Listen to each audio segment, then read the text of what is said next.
Hello and welcome friends. आज हम जानेंगे टैली ERP9 में कि सेल्स रिटर्न और परचेज रिटर्न ये क्या होता है और इस ऑप्शन को हम टैली ERP9 में कैसे चालू करते हैं, इसका काम क्या है। इन्हीं सब बातों को जानेंगे। तो चलिए ये टैली ERP9 को पहले ओपन करता हूं। अब यहाँ पे देख सकते हैं, यहाँ पे हमारे पास दो कंपनियां दिख रही हैं। पहली इलेक्ट्रॉनिक्स के नाम से है। सपोज कीजिए इलेक्ट्रॉनिक्स जो है होलसेलर कंपनी है, ठीक है।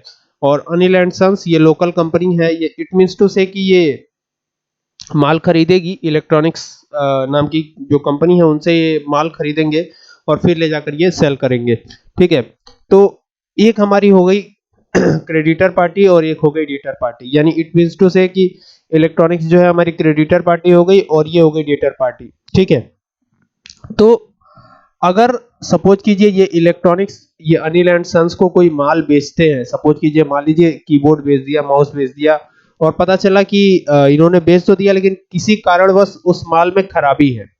अब ये हो सकता है कि पूरा ही माल खराब हो, या हो सकता है कि आधा खराब हो, या हो सकता है कि कुछ माल उसमें से खराब हो। ये कंडीशन अलग अलग हो सकती हैं, लेकिन ये है कि कुछ ना कुछ इसमें माल खराब हो।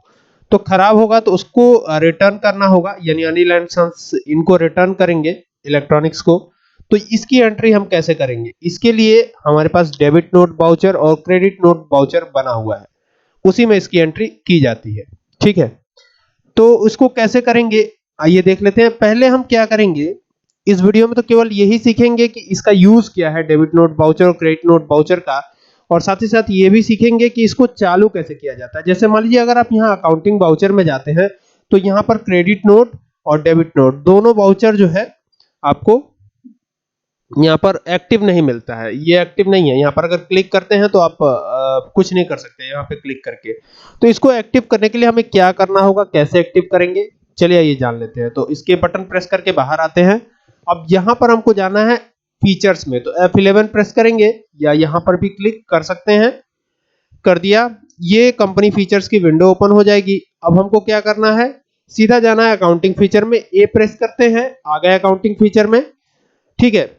अब मान लीजिए कि जो इन्होंने इलेक्ट्रॉनिक्स ने माल बेचा है उसकी एंट्री ये करना चाहते हैं, यानी कि अनिल एंड सन्स लौटा रहे हैं इनको माल खराब होने के कारण। तो ये इलेक्ट्रॉनिक्स अपने यहाँ एंट्री करेंगे इसकी, ठीक है। तो उसके लिए debit note credit note option का चालू होना बहुत ही जरूरी है। तो यहाँ पर देख सकते हैं आप, इनवॉइसिंग फीचर पर आ जाइए आप। ये इनवॉइसिंग फीचर आपको दिख रहा होगा।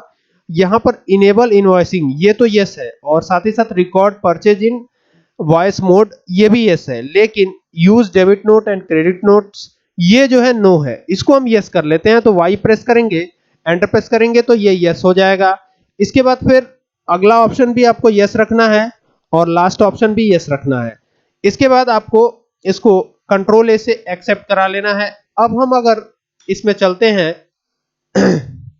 यहां से बाहर आते हैं पहले, और अब हम चलेंगे इलेक्ट्रॉनिक्स नाम की कंपनी में। तो यहां पर देख सकते हैं क्रेडिट नोट और डेबिट नोट दोनों जो है इनेबल हो चुका है। तो जो भी